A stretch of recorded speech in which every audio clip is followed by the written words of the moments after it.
Good morning, everyone. I'm Alvaro Pres, a second semester MIPP student. Today, I will talk about Al Qaeda's ideology. Um, I know most of us think about Al Qaeda as a criminal or a terrorist group, and in fact, uh, it is. But what's behind all those attacks? What's their strategy? What do they think? Or do they only want to destroy the world?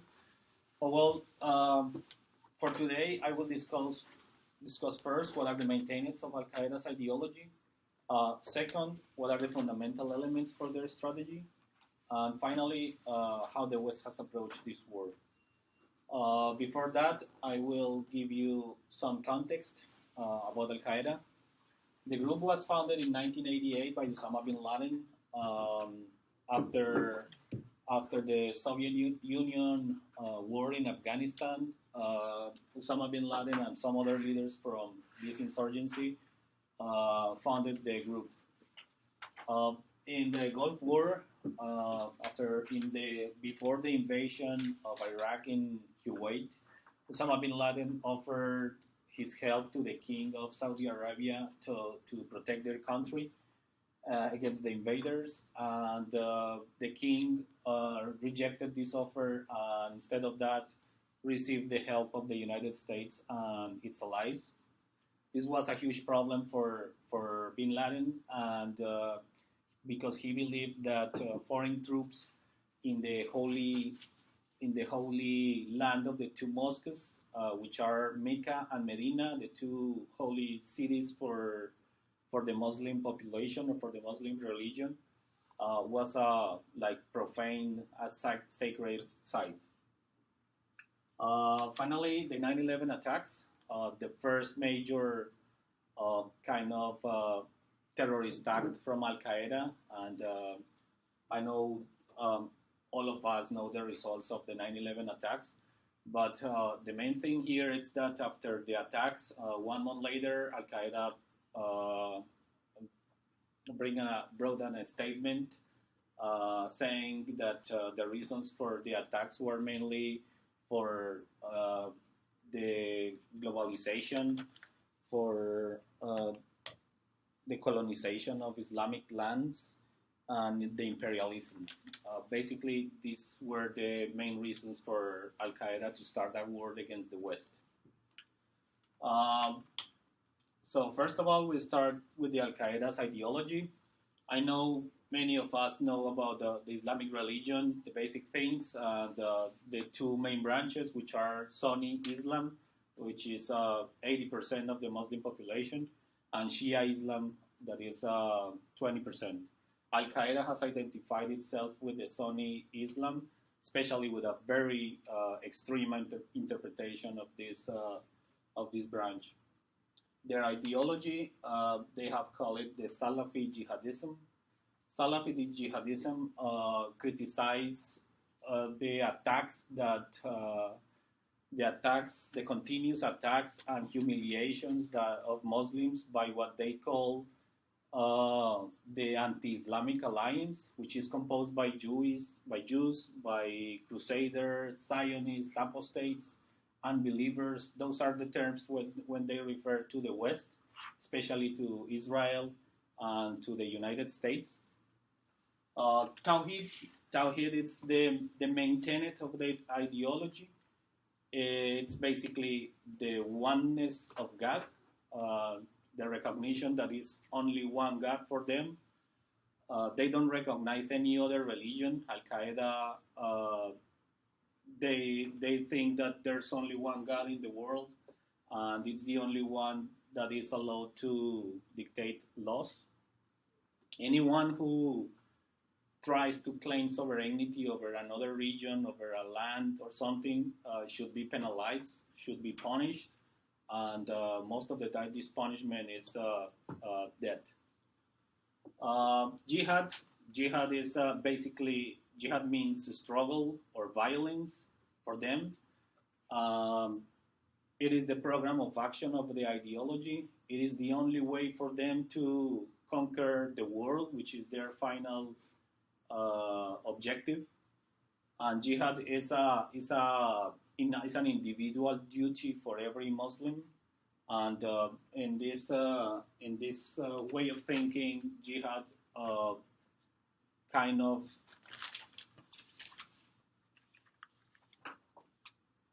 mandates like suicide or martyrdom for every Muslim as a final duty for all jihadists.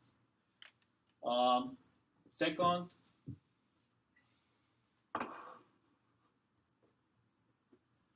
the main strategic goals for Al Qaeda. Establishing the caliphate is the main one or the final one. The caliphate is the declaration of an Islamic state. I know many of you have heard about ISIS, the declaration of an Islamic state in Syria, in Iraq, in Mosul especially. This caliphate for them is basically going step by step, declaring Islamic states everywhere, especially in the Muslim lands in this moment. But finally, escalating this war in the whole world and declaring an Islamic state around the world. The second one is imposing Sharia law. The Sharia means Islamic law. It's another extremist interpretation of the religion Islamic law. This is incompatible with any other law made by men, as they call another different kind of laws. And if someone is trying to impose their laws around the world, it should be penalized, should be punished, and should be engaged through jihad. Finally, the U.S. strategy against extremists. How is the strategy for them? How has been? I bring three different examples: Iraq, Afghanistan, and Libya, which are some of the examples of major interventions for the United States and its allies. In these three specific scenarios, the United States has has tried to remove the regimes, and they have done it successfully.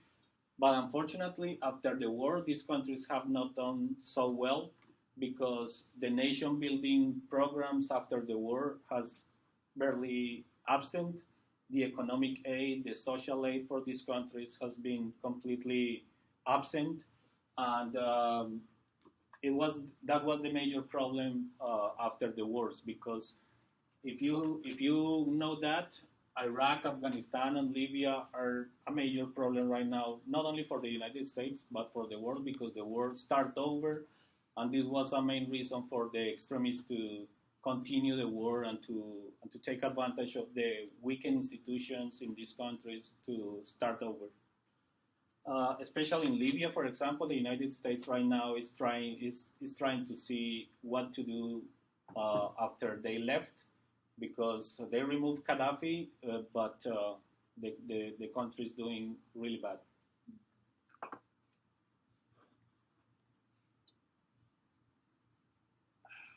Conclusions. So the three last administrations in the United States has approached this war as a terrorist group, and this is very difficult and very different. It's very different. It's very different to approach this war if you think that it's a terrorist war. But instead of that, I think, in my opinion, it's more like a religio-politic war. This is a very different approach to the war, and it's it is more complicated and requires a long involvement in the war, which is something that the United States don't want, because they don't want to replay what they live in Vietnam. The future of the conflict remains unclear because there is very uncertainty right now about what is going to happen with them, with the new branches that have arisen, like ISIS, and the branches of Al Qaeda, like Al Qaeda in the Arab Peninsula, or Al Shabaab, Boko Haram in the north of Africa. There are many branches that have that is arising, and this is very important to take in mind. This is it. Thank you for listening, and I'd be happy to take any questions.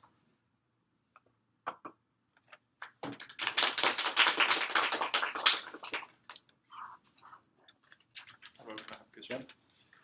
Thank you for a good presentation. I understand that ISIS was a part of Al Qaeda originally, but they became independent. So, in terms of ideology, what's the difference between the IS and Al Qaeda? Yeah, as you said, ISIS was part of Al Qaeda in the past. They become part of Al Qaeda something like 10 years ago. And then they separate from Al Qaeda with establishing very few differences with their ideology, but they think that the way that Al Qaeda is doing or is trying to acquire or to accomplish the objectives is not the correct way. They think in a more violent way, for example, they went to Iraq, to Mosul, and they tried to impose the Islamic State. Now they want to do it right now, even if they don't have control in the whole territory. But that is their way of thinking. That's the way they do it. Basically, they are more violent than Al Qaeda. Yep.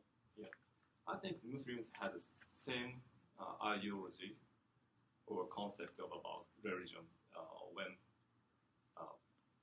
200 years ago, when European countries invaded Middle East, but they didn't react such harshly like now.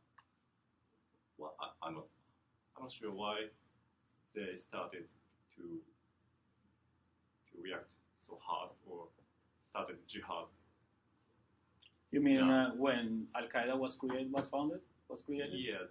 So I'm interested in the reason why the jihadism became such major idea now. They didn't react it so violently before. Okay. Yeah. In the past, they had another religio-politic war, which was the Crusades.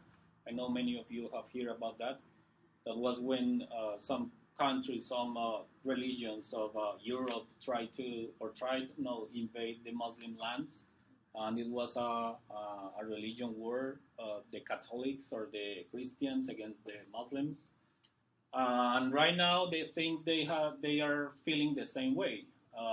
Their answers to these questions were like not only the United States, but its allies and the West, as they call them, are kind of colonizing again the Muslim lands, especially the Saudi Arabia, because the not only the U.S. interest, but the Israel interest in the oil market, the oil resources, and they think that they're invading their Muslim lands.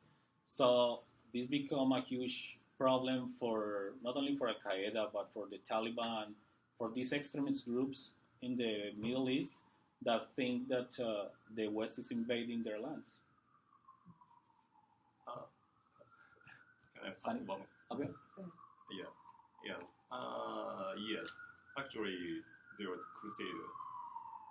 Now, but 200 years ago, when the Britain was an empire, they occupied the Middle East, but there was no such reaction like we see now.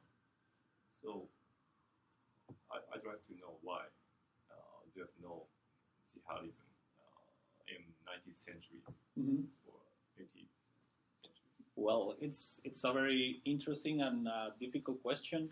I don't know why they were not so violent in the 19th century as they are today. Maybe because of the extremist thinking right now. Maybe in that moment they were not so extremist at that moment. Or maybe because of the technology right now, they feel that violence is the only way to do it. and they have the tools to do it right now. They have technology somehow, and maybe that's the only way to make for them to make the world think that they are able to do it, that they have the tools to do it. In the past, well, you cannot do terrorism in the 18th or 19th century because you don't have the technology or tools, but you have it right now. So that could be an explanation for that. So. Last question. It's not a question, so I just how do you spell Al Qaeda? Al Qaeda, ALQAIDA. QA. It's spelled differently. It's with an I or an E, depending. Yeah. And Osama bin Laden is with an O or a U. Or U. So basically, it's transfer the sound Yeah. from Arabic to Yeah, English. exactly. Thank Thank you.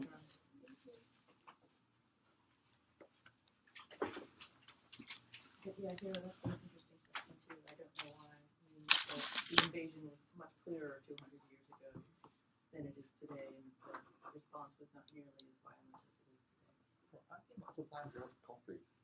Yeah, of course. But After that, not it like becomes they are saying. small, and now after that, maybe Muslim used to be more secular at that time. I think so.